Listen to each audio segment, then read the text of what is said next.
if AGOA goes, then what? And I think they're primed for that. You've heard it from various interlocutors, including Vincent Magwenya, who was very clear that they have some alternatives, right? This is about a bilateral relationship that must continue, whether the free trade agreement that has benefited sub-Saharan Africans for the last 20 years comes or goes. There's not a lot of talk within the US Congress, not a lot of talk within the current administration about the extension of AGOA, the African Growth and Opportunity Act.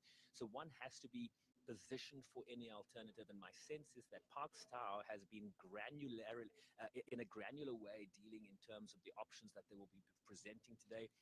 And that conversation is going to be led by Parks Tau and Howard Lutnick, the Commerce Secretary. I'm just looking over my shoulder.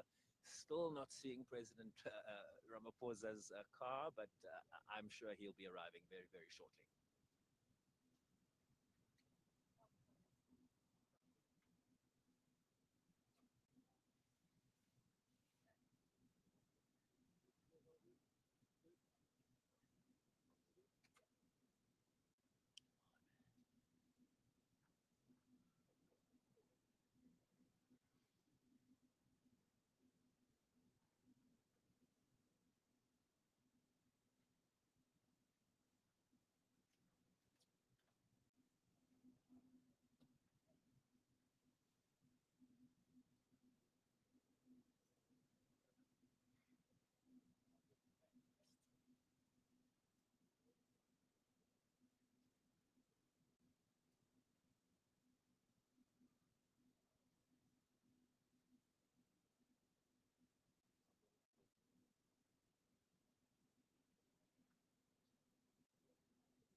Here we go. Here we go.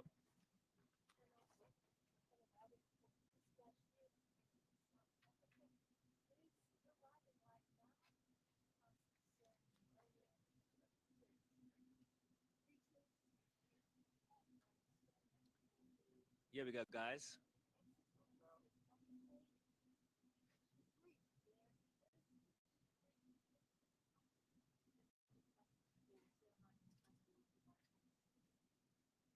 Stop, Kate.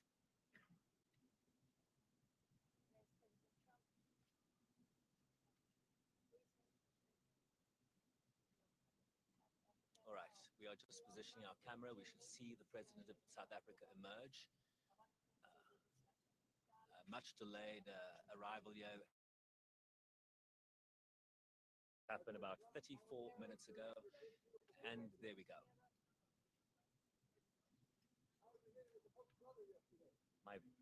My visual is a bit blocked here, so I'm trying to.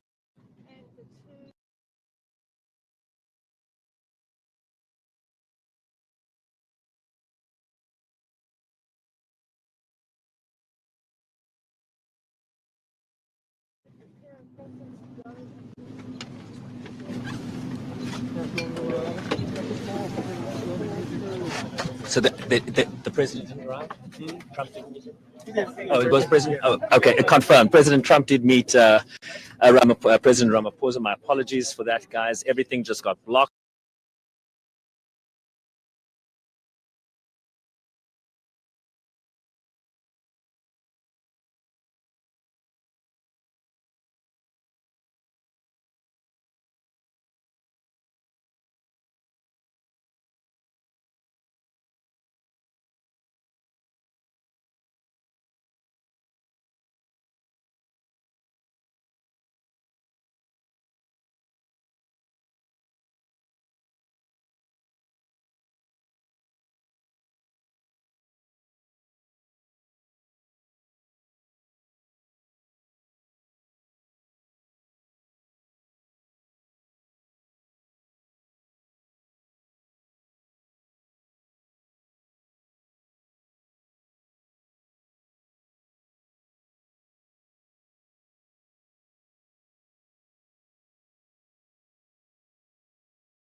Big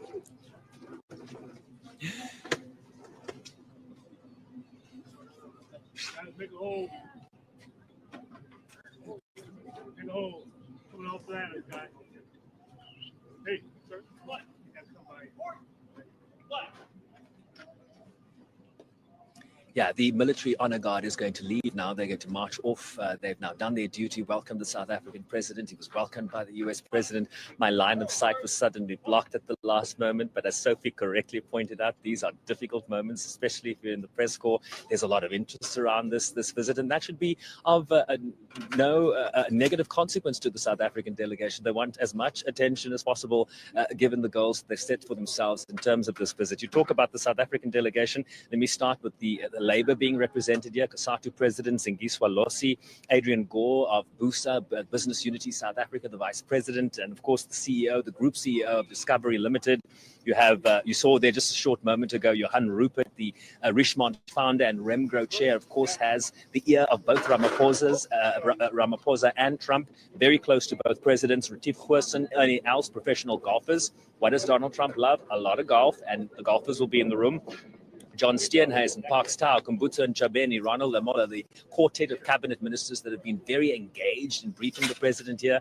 And then on the US side, Vice President J.D. Vance, Pete Hegseth, Defense, Howard Lutnick, Commerce, Susie Wiles, Chief of Staff, Elon Musk, special government employee, but also seeking a business relationship with South Africa as it relates to Starlink in the main, but we're also hearing some rumors about a possible deal around Tesla. But these are the granular details that are going to be revealed after this meeting. Dr. Masad Boulos is a senior advisor for Africa and the Middle East in terms of advising the President of the United States. So all these issues on the table. You have all the brain matter in the room as it pertains to the various sectors that are of import here. And so one is really now looking forward to the Oval Office meeting, which will be transmitted live. I'm being waved at. I have to go. Thanks, guys. I'll speak to you in a minute.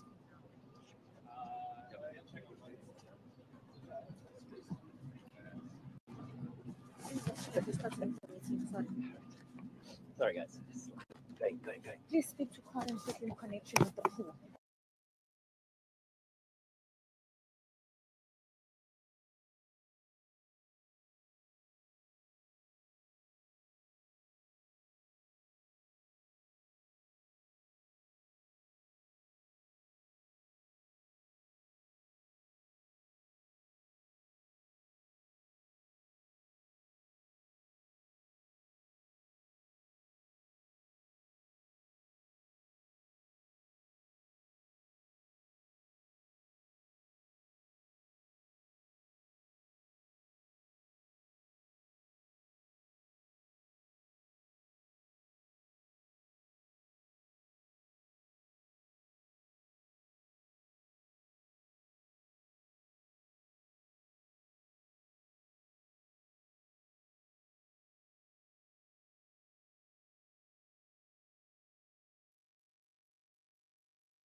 Thank you very much, everyone. It's a great honor to be with the President of South Africa, President Ramaphosa.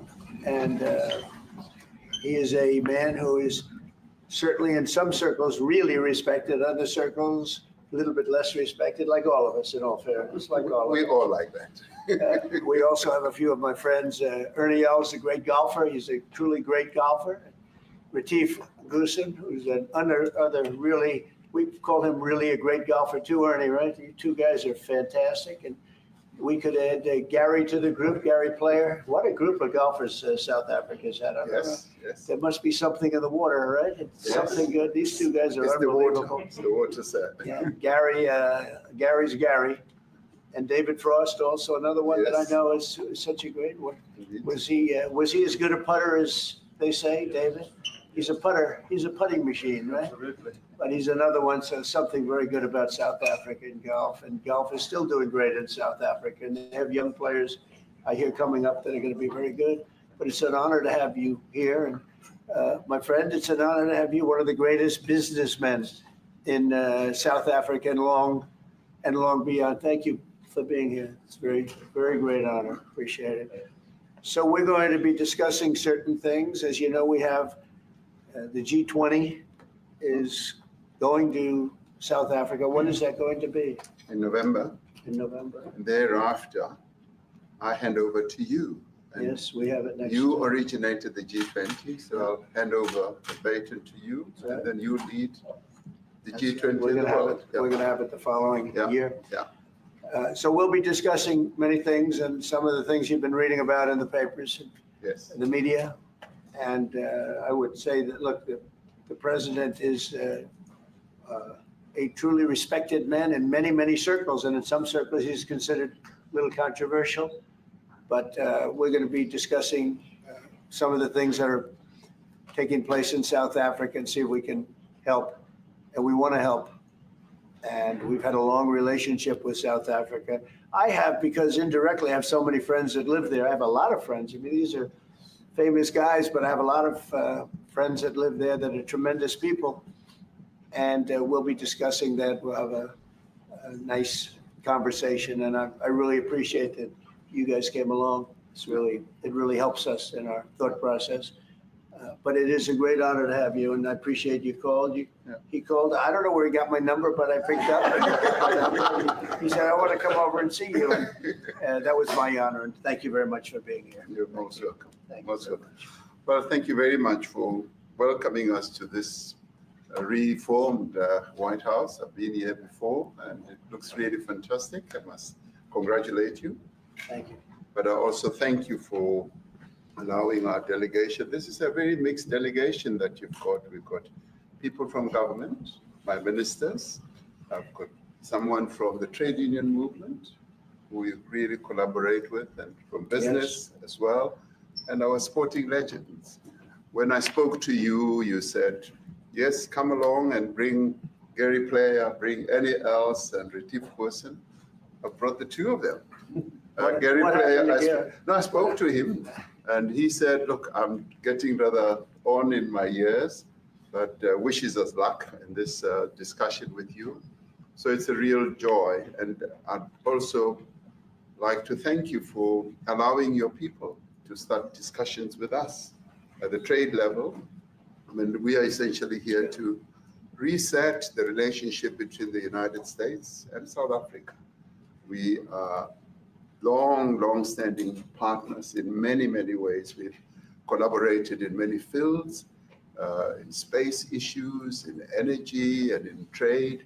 And we therefore need to reset that, particularly in the light of some of the announcements that you made on trade and investment.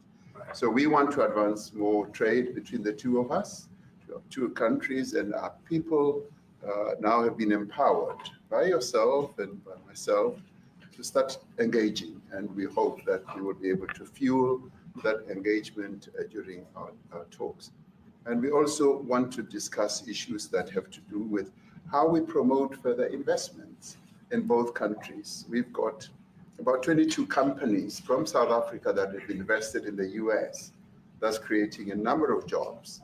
And similarly, you've got almost 600 companies that have invested in South Africa, and some of them have been in South Africa for more than 100 years. That's true. So our links are really long-lasting, and we would like to recalibrate those relations between our two countries and discuss a whole range of issues, geopolitical, the work that you're doing to bring peace around the world, in Ukraine and in the Middle East. So we value that, and we are also a great contributor to peace processes that are going on around the world. And of course, we want to discuss how we can support each other. You are a much bigger economy than we are. We're just a tiny economy, but we rely on each other on a number of issues. We've got critical minerals that you want to fuel the growth of your own economy and reindustrialize. So we have that on offer, including rare earth minerals. So all that combination of opportunity and the products that we buy from you, as well as what we sell to you, I believe makes up a really good and powerful relationship, which we need to strengthen, which we need to engender. And that is really what has brought us here. And we are really privileged to have, great South Africans in the mix. As you said, you'd like to see them as well. And I brought you a really fantastic golf book. Weighs 14 kilograms. Oh, that sounds good. And it showcases the golf courses in our country. Johan Rupert wrote preface, so did Annie Els. And I want to showcase our golf courses. You might remember when I spoke to you and we spoke about golf, you said I should start practicing. And I've started practicing, President, so I'm ready. But let me end just the introductory remarks by thanking you. You may not recall that 5 years ago I spoke to you during the COVID period. Right. And it was at a time when the whole world was going through a really cathartic moment. Right. And we asked for assistance, and you were able to assist us with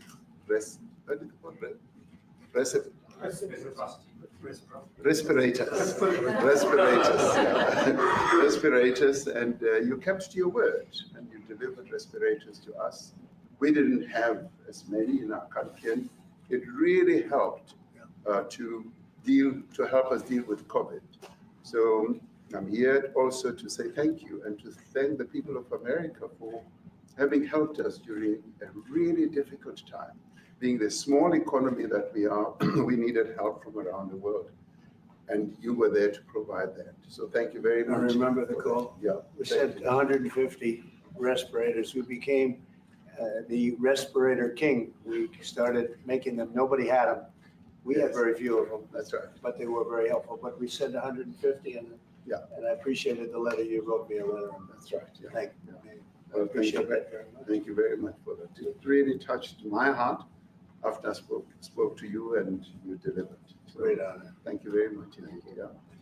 Any questions, please? Mr. President, we welcome white Afrikaner refugees here. Can you explain to Americans why it's appropriate to welcome white Afrikaners here when other refugees like Afghans, Venezuelans, Haitians have all had their protected status revoked? Well, this is a group, NBC, that is truly fake news. They ask a lot of questions in a very pointed way. They're not questions, they're statements. We've had tremendous complaints about Africa, about other countries too, from people. They say there's a lot of bad things going on in Africa, and that's what we're going to be discussing today. When you say we don't take others, all you have to do is take a look at the southern border. We let 21 million people come through our border, totally unchecked, totally unvetted. They came from all over the world. In many cases, they're criminals. They come from prisons. They come from mental institutions. They come from street gangs. They're drug dealers. So don't say that we didn't take them. We take them. We're trying to get them out as fast as we can. And we're doing record business on that. And we just won a big case where we're allowed to send back hundreds of criminals to Venezuela. Just won that today in the Supreme Court. I'm happy to hear. But we do have a lot of people are very concerned with regard to South Africa, and that's really the purpose of the meeting, and we'll see how that turns out. But we have many people that feel they're being persecuted, and they're coming to the United States. So we take from many locations if we feel there's persecution or genocide going on. And we had a lot of people. I must tell you, Mr. President, we have had a tremendous number of people, especially since they've seen this. Generally, they're white farmers, and they're fleeing South Africa, and it's it's a very sad thing to see. But I hope we can have an explanation of that, because I know you don't want that. It's a kind of a different meeting. Normally we have meetings, we talk about trade, and we'll be talking about trade and other things. But that certainly will be a subject that comes up. Yeah. Yes, please.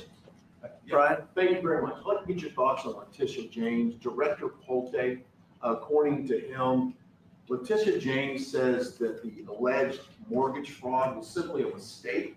I want to get your thoughts on that. She put down that her father was her husband in order, and this is very similar to, I guess, the false accounts they have on here.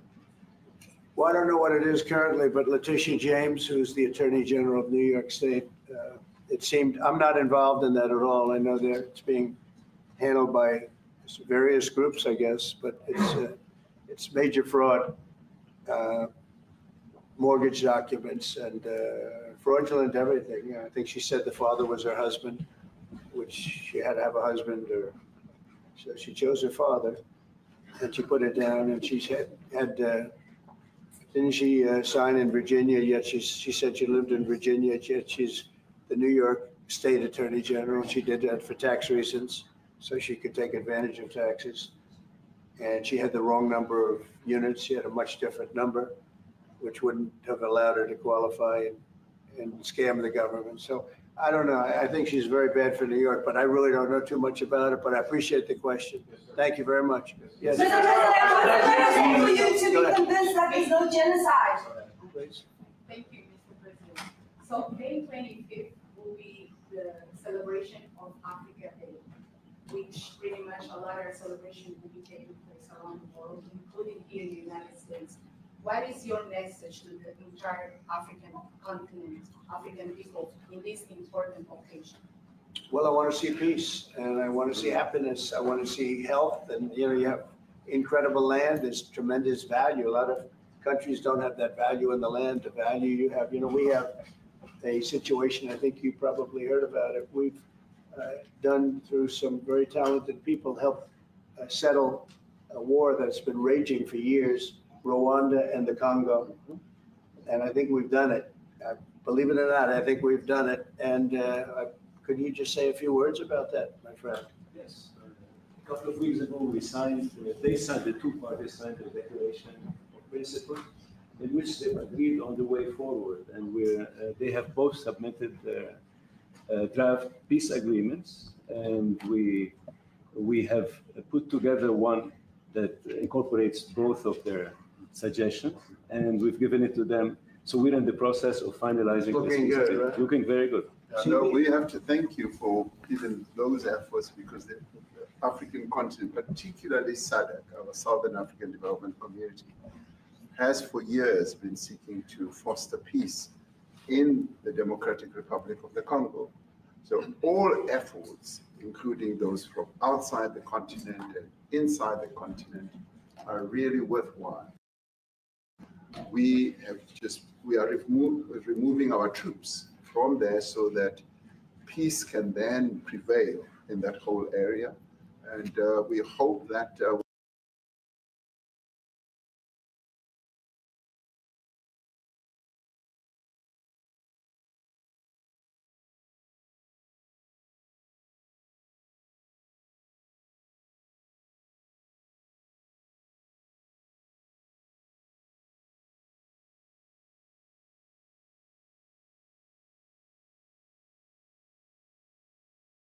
I think we did a very good job, as headed by my friend, and that was great. That was great. I mean, I'm just hearing phenomenal reports, because all I'm hearing is death, and they're chopping heads off, and it's horrible over there.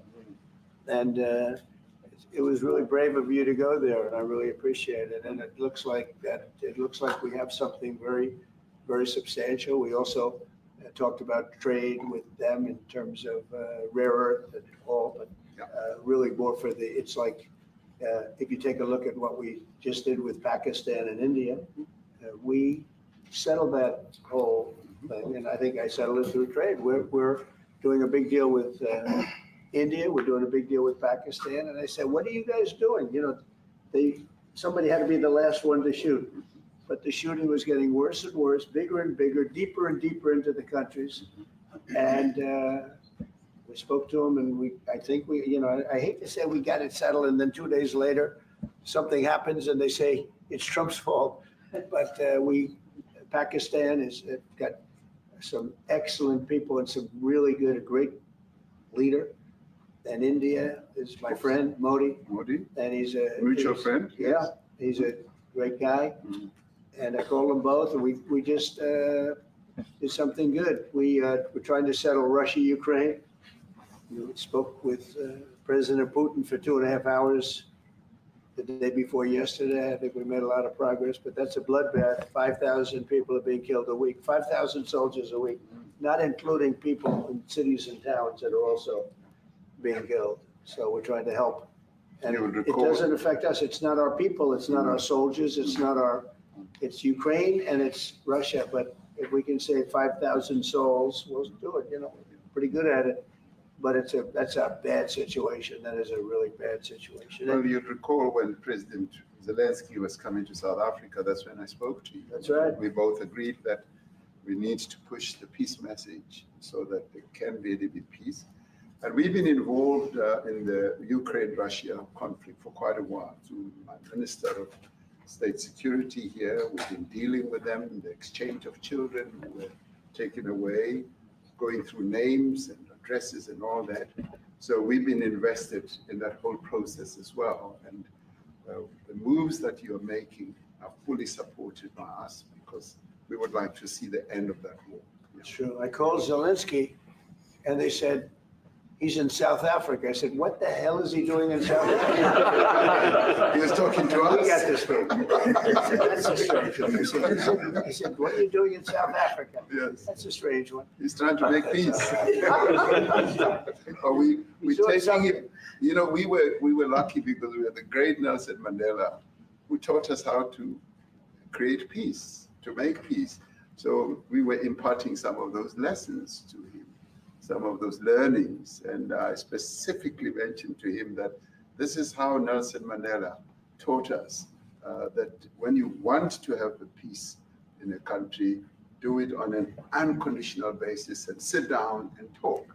And that's precisely what I'm sure he's going to heed. Well, we're going to see what happens with that one. It's there's a lot of hatred. Yeah. There's a lot of death. It's a bloodbath. It is.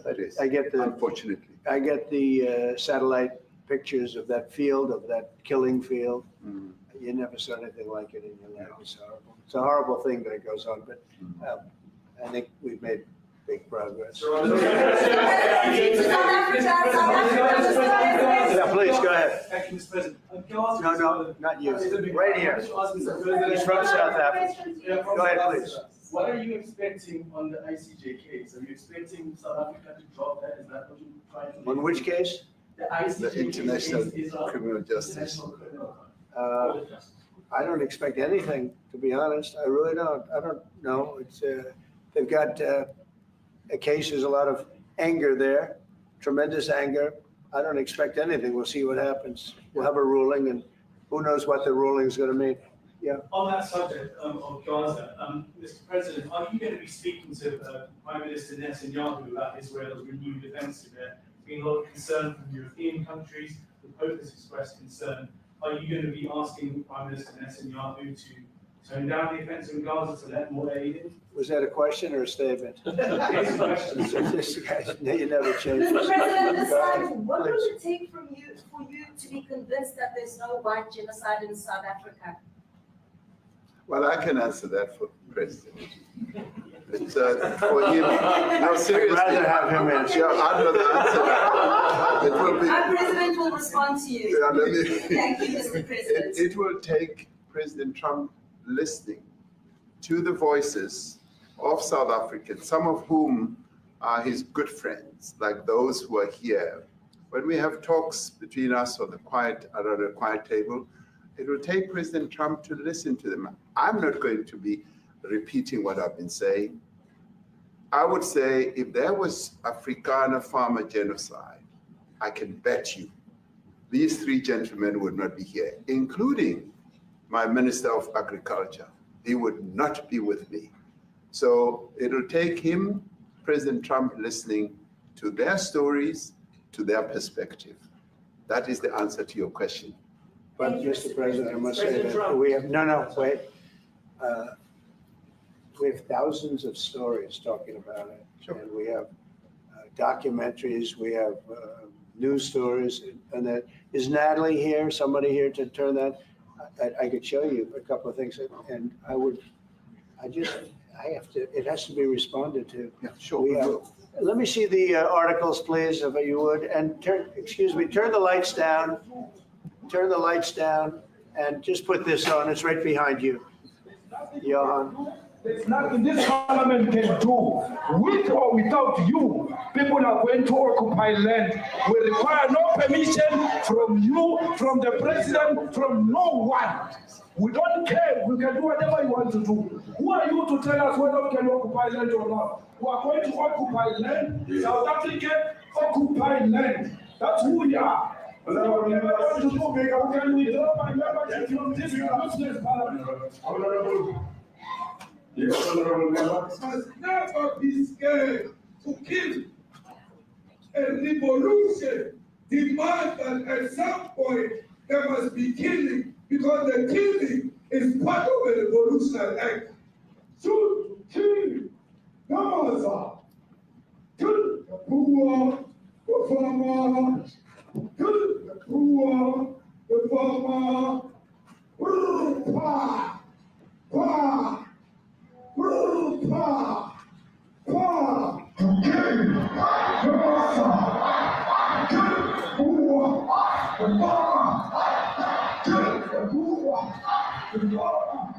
The man of D-A-D-E is a white man. So these people, when you want to hit them hard, go after a white man. They feel a terrible pain because you have touched a white man. Not because Pajama and Soli will not be touched. They will be touched, no one. But we are starting with this whiteness. We are cutting the throat of whiteness. Shoot, kill, Yamasa, kill the brewer, the farmer, kill the brewer, the farmer. Bah, bah, bah. Shoot to kill, Yamasa, kill the brewer, the farmer, kill the brewer, the farmer.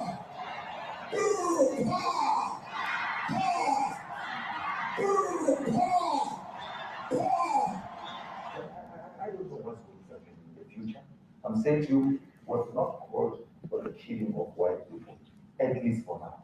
I can't guarantee the future. Yeah, but, I mean, you understand somebody watching that, especially as it gets shared on Twitter, they freak out. It sounds like a genocide or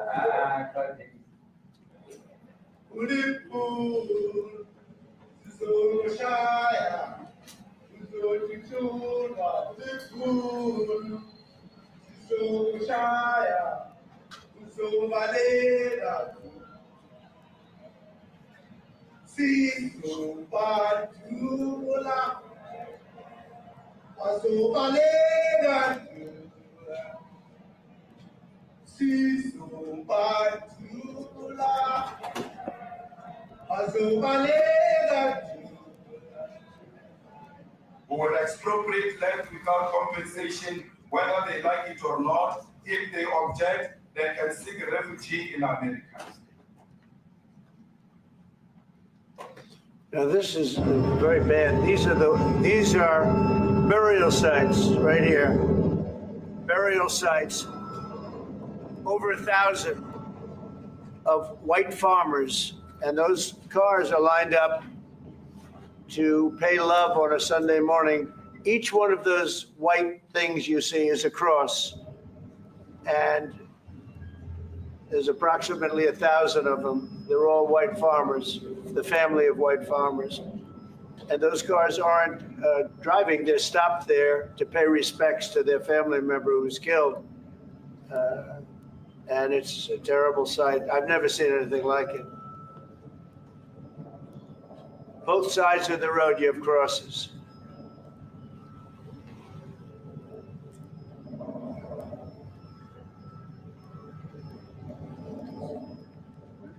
Those people were all killed. Have they told you where that is, Mr. President? No, I'd like to know where that is, because this I've never seen. Okay. I mean, it's in South Africa. That's where. We need to find out.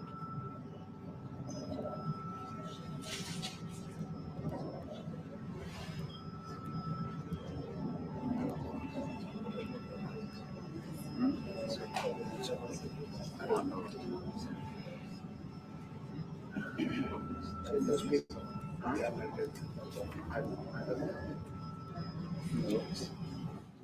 Okay. Mr. President, the Pentagon announced it would be accepting a Qatari jet to be used as Air Force One. What are you talking about? What are you talking about? You know, you gotta get out of here. What does this have to do with the Qatari jet? They're giving the United States Air Force a jet, okay? And it's a great thing. We're talking about a lot of other things. It's NBC trying to get off the subject of what you just saw. You are a real, you're a terrible reporter.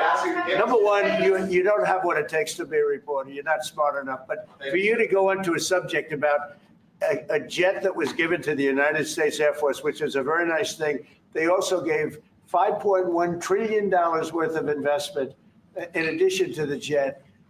Go back, you ought to go back to your studio at NBC, because Brian Roberts and the people that run that place, they ought to be investigated. They are so terrible the way you run that network, and you're a disgrace. No more questions from you. Go ahead. Go ahead, talk about that.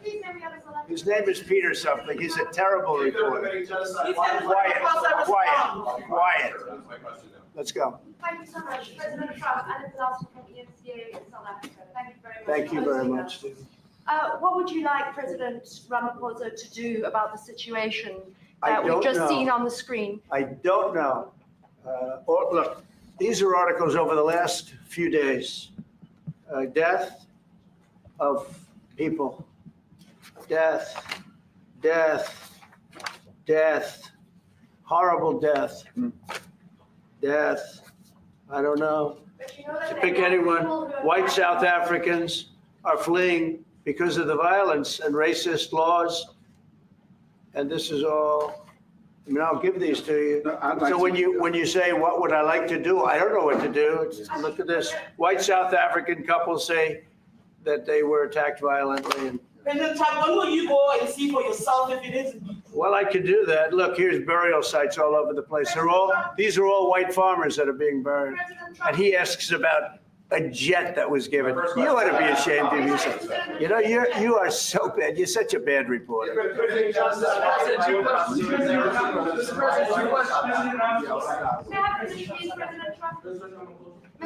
This is one after another. This family was wiped out. I'm just looking. Can we get a report from President Ramaphosa? Your reaction to those videos, Mr. President Trump. Well, I think the videos are so, no, when you look at the videos, I mean, how does it get worse? And these are people that are officials, and they're saying that kill the white farmer and take their land. That's what. And I have other friends in South Africa. I have people that left. One in particular that says you can't go there. He said they want to take your land, and they kill you. It's okay, and they say it's okay to do. Now, we're going to talk about it, but this is a tremendous, look, this is story recent. These are all people that recently got killed. Yeah. And I don't know how it can get any worse. These are, and you know, the men that you saw, the people that you saw in that movie, those are officials. Those are people that were in office. They had one march, they had a dance in your parliament, whatever you may call it, legislature. But let me clarify that. Yeah. Let me clarify that, because what you saw, the speeches that were being made, one That is not government policy. We have a multi-party democracy in South Africa that allows people to express themselves, political parties to adhere to various policies, and in many cases, or in some cases, those policies do not go along with government policy. Our government policy is completely against what he was saying, even in the parliament. And they're a small minority party, which is allowed to exist in terms of our constitution. But you do allow them to take land. No. You do allow them to take land. Nobody can take land. And then when they take the land, they kill the white farmer. And when they kill the white farmer, nothing happens to them. No, there is nothing happens to them. There is criminality in our country. People who do get killed, unfortunately, through criminal activity, are not only white people. Majority of them are black people. And we have now been utilizing. The farmers are not black. I don't say that's good or bad, but the farmers are not black. And the people that are being killed in large numbers, and you saw all those grave sites, and those are people that loved ones going, I guess on a Sunday morning, they told me, to pay respect to their loved ones that were killed. Their heads chopped off, they died violently. And you know, I mean, we're here to talk about it, and I didn't know we'd get involved here. But I will say this, that if the news wasn't fake, like NBC, which is fake news, totally, one of the worst, ABC, NBC, CBS, horrible. But if they weren't fake news like this jerk that we have here, if we had real reporters, they'd be covering it. But the fake news in this country doesn't talk about that. They don't want to talk about it, but now they have to talk about it. But they won't. This won't even be a subject. They'll have him talking about why did a country give a free, think of this, why did a country give an airplane to the United States Air Force? Okay, the United States, not to me, to the United States Air Force, so they could help us out because we need an Air Force One until that's Air Force One, it's being built, 2 of them being built. But Boeing's a little bit late, unfortunately. So why did they give us a plane to the United States Air Force? That's what that idiot talks about after viewing a thing where thousands of people are dead. I'm sorry, I don't have a plane to give you. I wish you did. I take it. I would take it. If your country offered the United States Air Force a plane, I would take it. Okay. But coming back to this issue, which I really would like us to talk about, and talk about it very calmly. We were taught by Nelson Mandela that whenever there are problems, people need to sit down around a table and talk about them. Well, there are problems. And this is precisely what we would also like to talk about, including, of course, trade matters, investment matters. So the issues that concern you as the United States. Those are all racist. Those are all deaths. Yeah, in many ways, I mean, one should say you are a partner of South Africa.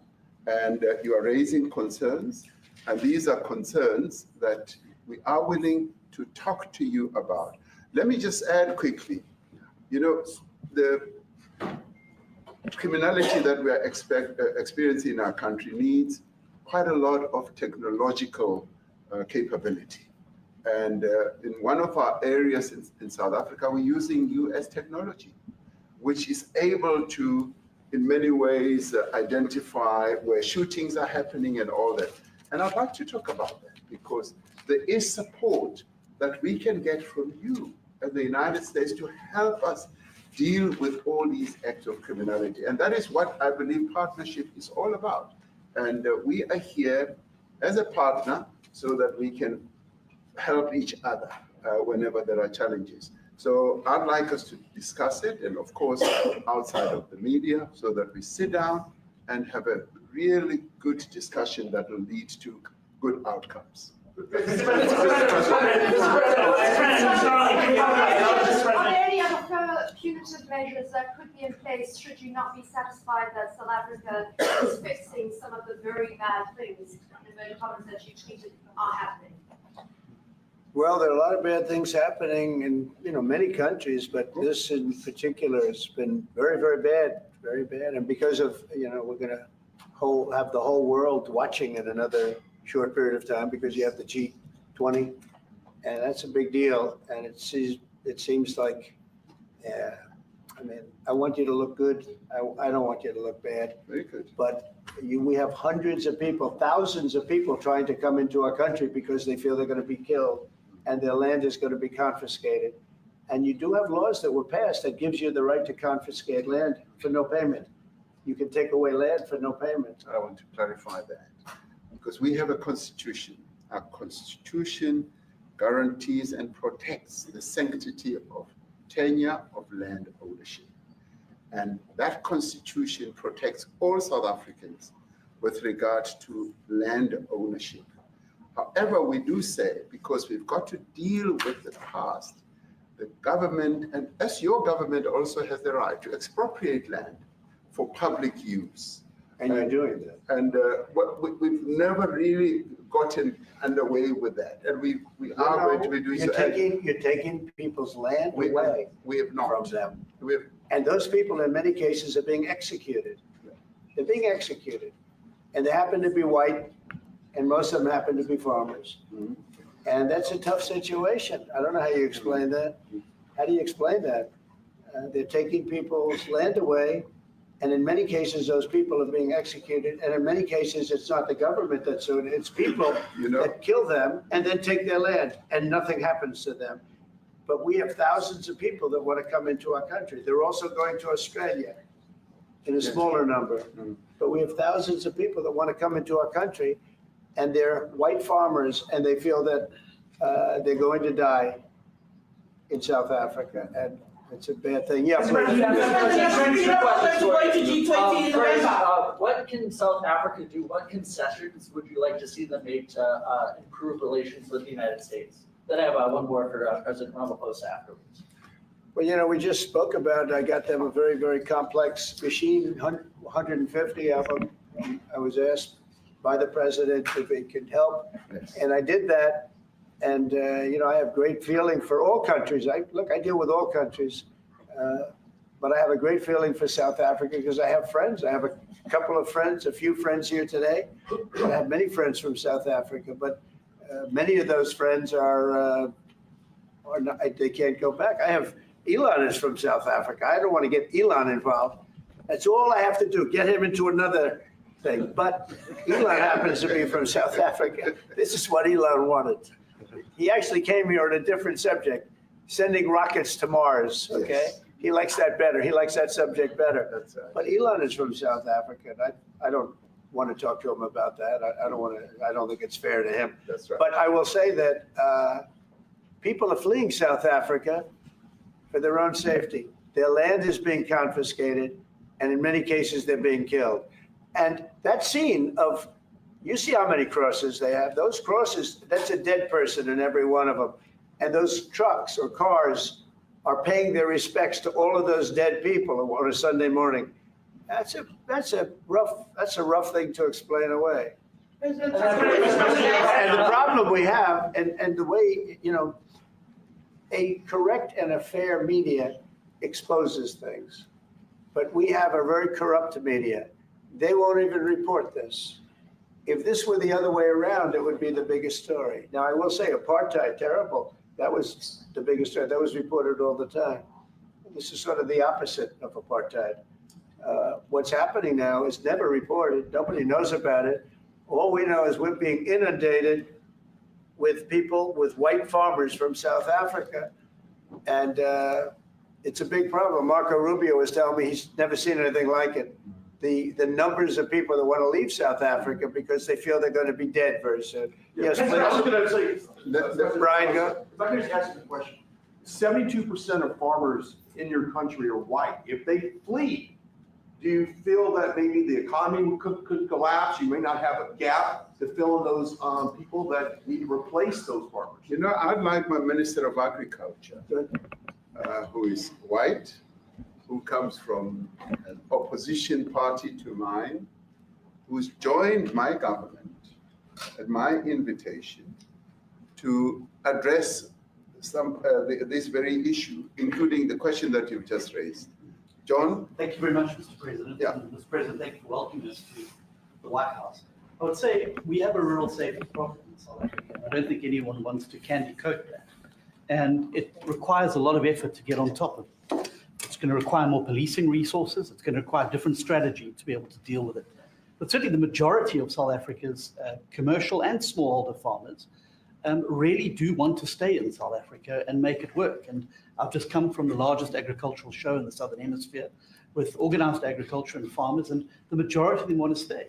But they too, they have a memorial to those who've died as a result of farm attacks. And as the Minister of Agriculture, it is something that I'm particularly exercised with my colleagues at police and my colleagues in the justice cluster to start making farm attacks and stock theft a priority crime. And it affects all farmers in South Africa, particularly stock theft. It has a disproportionate effect on smallholder black farmers. I also want to just say this, that the two individuals that are in that video that you've seen are both leaders of opposition minority parties in South Africa. Mkhonto weSizwe under Mr. Zuma and the economic freedom fighters under Mr. Malema. Now, the reason that my party, the Democratic Alliance, which has been an opposition party for over 30 years, chose to join hands with Mr. Ramaphosa's party was precisely to keep those people out of power. We cannot have those people sitting in the union buildings making decisions. And that is why after 30 years of us exchanging barbs across the floor in Parliament and trying to get one over on each other, we've decided to join hands precisely to keep that lot out of government, because the day they get in to the doors of the union buildings in South Africa or control of our parliament, that's what you're going to see. And that is why this government, working together, needs the support of our allies around the world so that we can strengthen our hand, grow our economy, and shut the door forever on that rabble getting through the doors of the union bodies, because then South Africa's future would be. So you denounced that type of language in the video that you saw? Oh, yes. We've always done so. As government, as my own party, we are completely opposed to that. We, in 1955, adopted a document which said South Africa belongs to all who live in it. But why wouldn't you arrest that man? That man said, kill the white farmers, kill the white farmers. And then he danced, and he's dancing, and it's kill the white farmers. I think, I'm not sure, but I think if somebody got up in Parliament and started saying, kill a certain group of people, he would be arrested very quickly. That man is going all over South Africa, and that's not a small party. That was a stadium that holds 100,000 people, and I hardly saw an empty seat. That's a lot of people. That's a lot of representation. And those crosses, we have dead white people, dead white farmers, mostly. And you take a look at Australia, they're being inundated, and we're being inundated with people that want to get out. And their farm is valueless. It's valueless. And they just want to get out with their life. And this is a very serious situation. And if we had a real news or real press or media, we don't have that because they won't talk about this because they're all guys like that idiot. But if we had a real press, it would be exposed. And you know, the beauty of exposing it is it's like a cleansing action. When it gets exposed, it'll get fixed. That's when it'll get fixed. But people don't talk about it. And I'll tell you who's talking about the thousands of people that are fleeing South Africa right now. We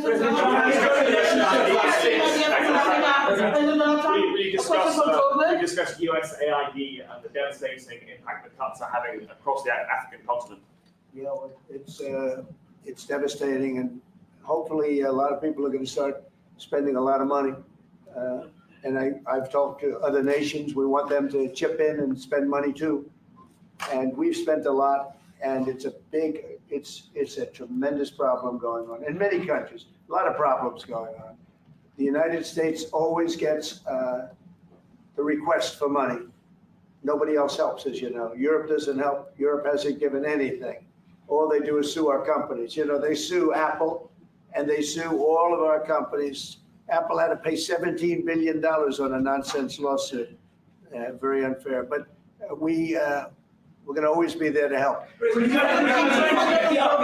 Sherwood Rice, South African Broadcasting. If this Afrikaner resettlement issue is resolved, you're going to go into a room after this, you guys are going to talk, If it is resolved, what is the potential for the future-looking relationship? It's between the United fantastic. States? It's got to be resolved. It should be resolved. It's a little bit bad when you see a stadium with 100,000 people in it, because that means it's more than just a little movement. It's a pretty big movement in South Africa. So it has to be resolved. It'll be the end of the country if But it's is not. there potential for the relationship moving forward? I hope so. Are you That's going why to I'm speak in here. November? I mean, I'm not here for my health. I'm here to see what it is. No, I'd like to see. I have friends. I can tell you, Ernie Els and Retief Goosen, they feel so strongly they wanted to be here on behalf of South Africa, not on behalf of me. Yes. And, they said, can we be here for this? Because they love the country. Ernie, do you guys want to say a couple of words? I hate to put you in this, but this is tougher than sinking a 3-footer. And they've sank many 3-footers. Thank you, Mr. President. And thanks for the honor of being here. We've known each other a long time. We have spoken. We're proud South Africans. I still have my South African passport. We travel with this passport, and I got my visa here. So, but we want to see things get better in our home country. That's the bottom line. It's been 35 years since the transition.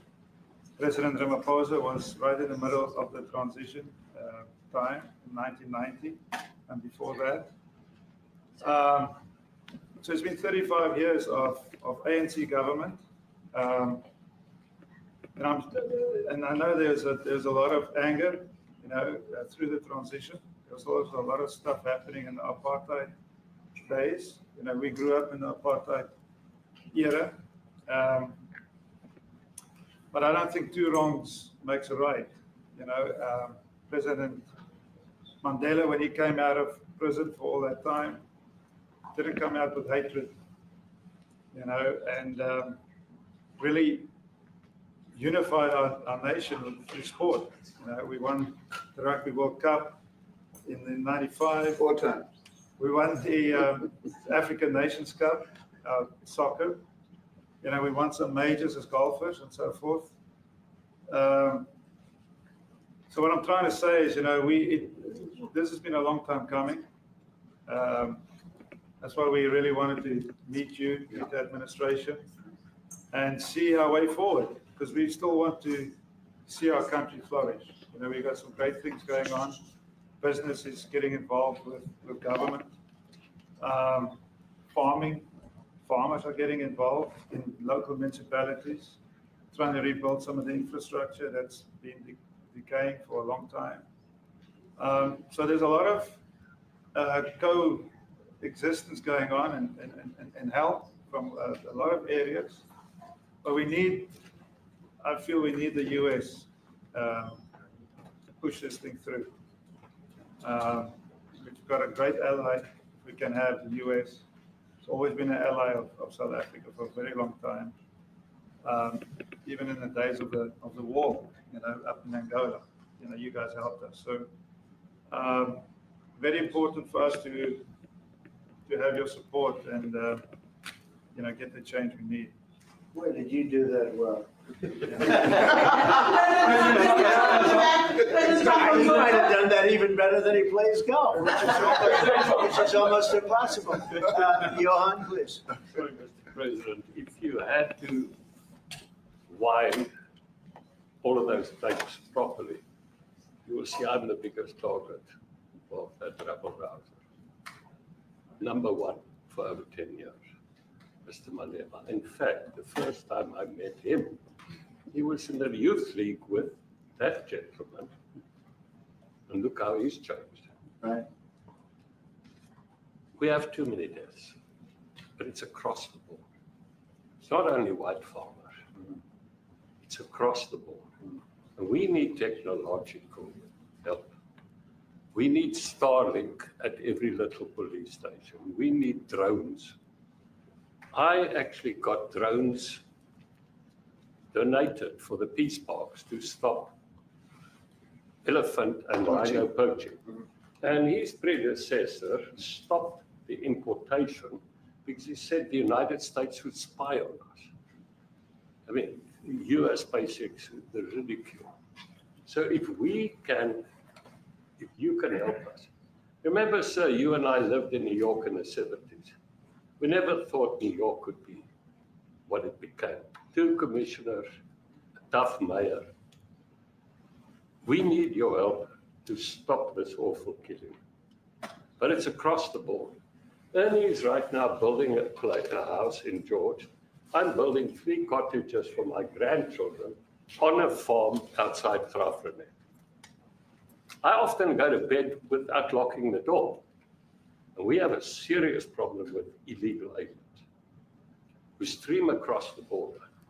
And if you really look at our statistics, a lot of these murders, firstly, it's unemployment and illegal aliens. And then I met Vice President Watts many years ago, the Charlie Rose show. My wife loved the book.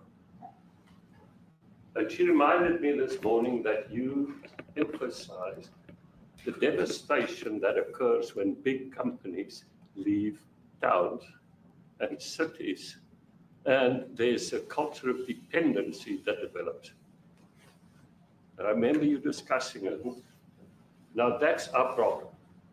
If we don't get our economy to grow, the culture of dependency and the lawlessness will increase. I've been against apartheid all my life, and I'm their #1 target. Please just Google my name and Malema. You'll see it, sir. He marched on the farm. But the crime is bad. The crime is terrible, sir, but Mr. Steenhuisen won't admit to it, but he runs the Western Cape, where I live.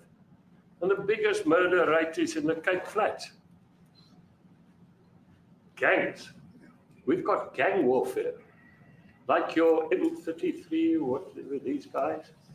We've got equivalents there, but we need your help, sir. And we need Elon technology. Well, one of the real areas of support is really in investments. We've got to grow our economy, because through growing the economy, we're then able to create more jobs.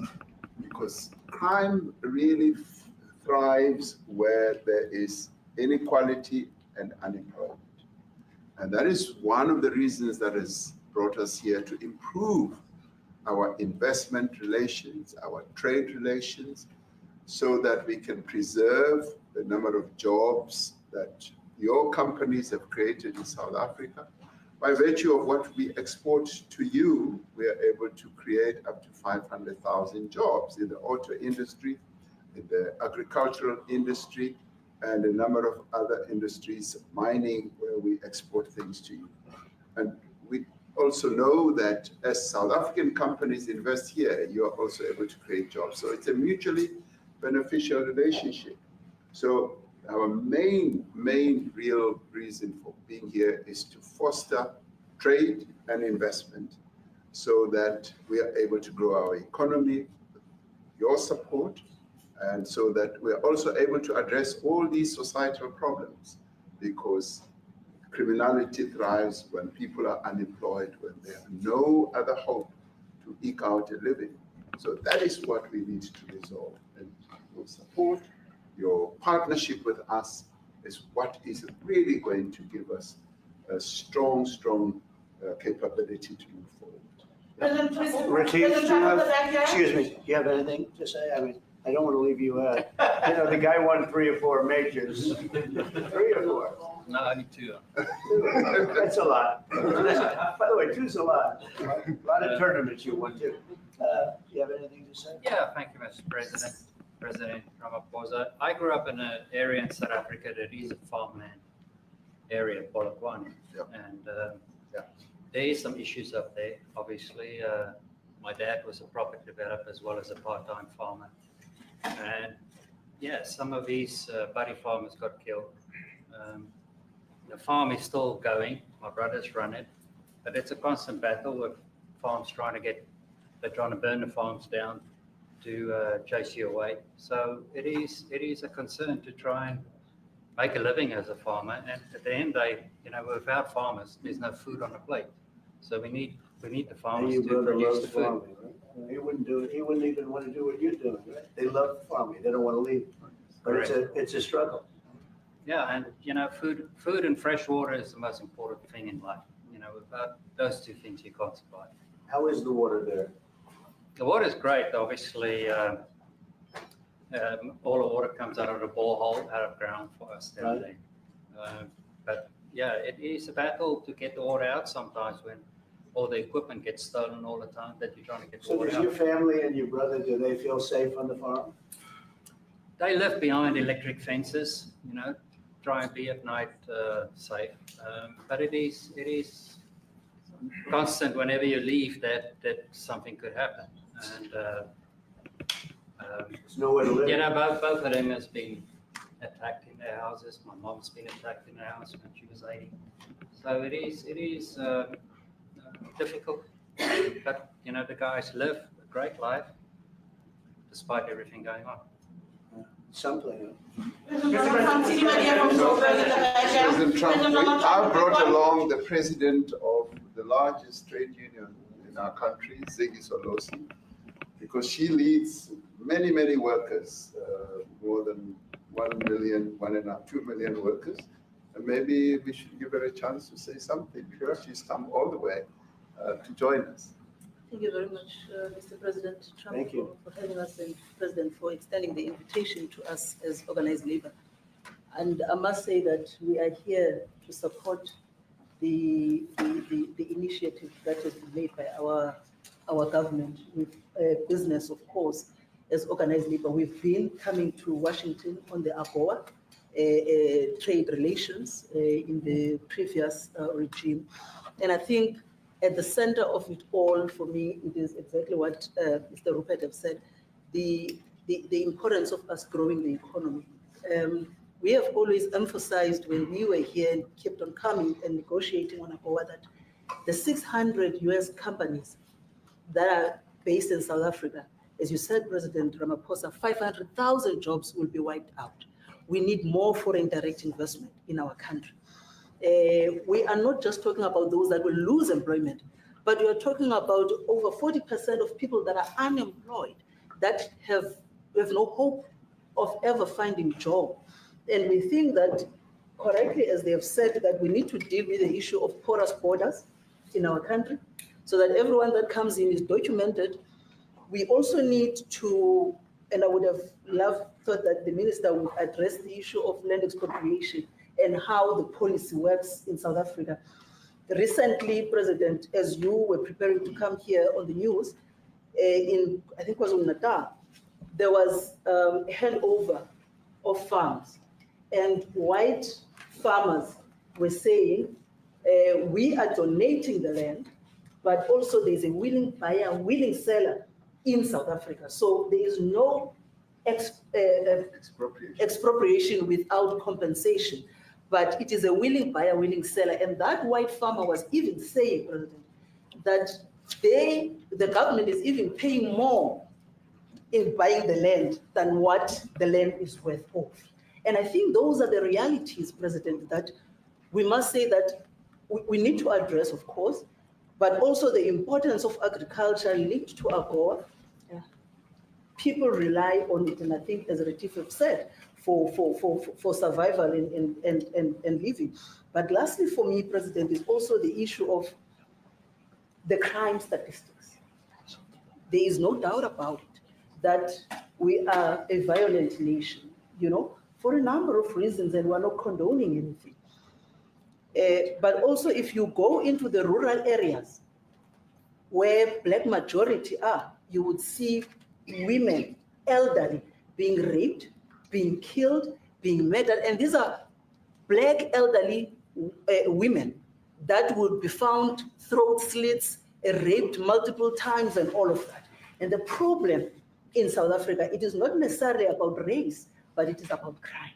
And we think that we are here to say, how do we, both nations, work together to reset, to really talk about investment, but also help us in how we can have the technology and everything that is needed, President, to really address the levels of crime that we have in our country. Thank you very much. Thank you. President Trump. Genocide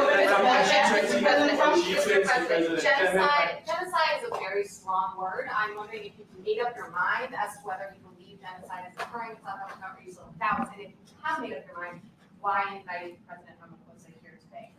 Well, I haven't made up my mind. I hate to see it from the standpoint of South Africa, but also, I'm trying to save lives. I'm working with Russia and Ukraine. I don't have to do that. It's not our war. It was started by other people.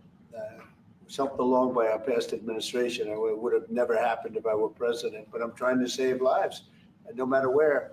Rwanda, I have nothing to do with Rwanda and the Congo, but I felt I had a very talented person in this administration, and I sent him there, and he did an unbelievable job, I think. I mean, we're going to find out, but he's done the hardest part of the job. It should happen. If I can save lives, I want to save the lives. If it's in Africa, that's great. If it's in Europe, if it's wherever it may be. And it's a very small investment to do, believe me, compared to what the consequences are. So I hope we can do something. Look, I have so many friends. These two men, I have great admiration for them because I know what they do for a living. And that's a very hard living. Going from city to city, from country to country, and hitting a ball 350 yards like they do, and better than you and I. Getting the ball in the hole. It's a very tough with lots of people watching, right? Yes, That's a very tough living. They're champions. I respect champions, and I respect very much. And I think the country is very lucky. They really wanted to be here. That's true. They could be elsewhere. They could be on a beautiful fairway someplace, and they wanted to be here. So. My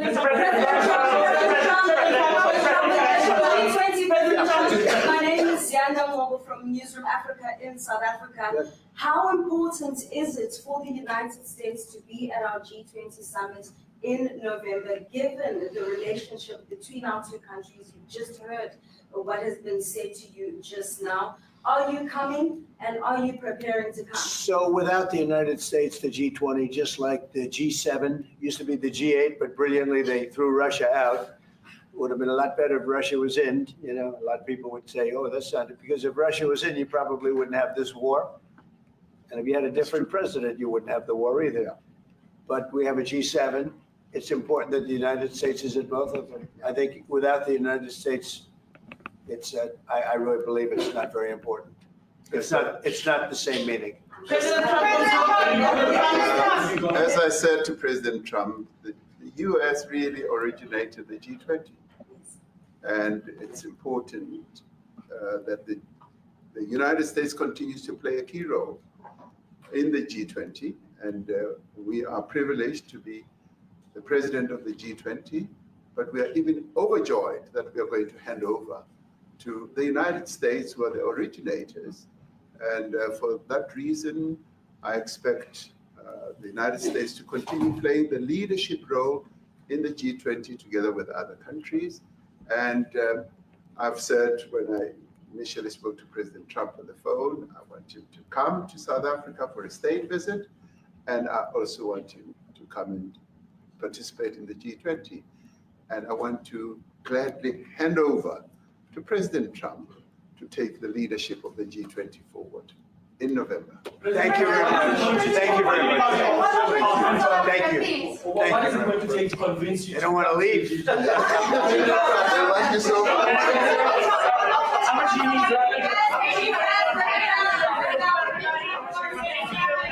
Keep moving. Thank you. Keep moving. Thank you. Thank you. Hey guys. Thank you.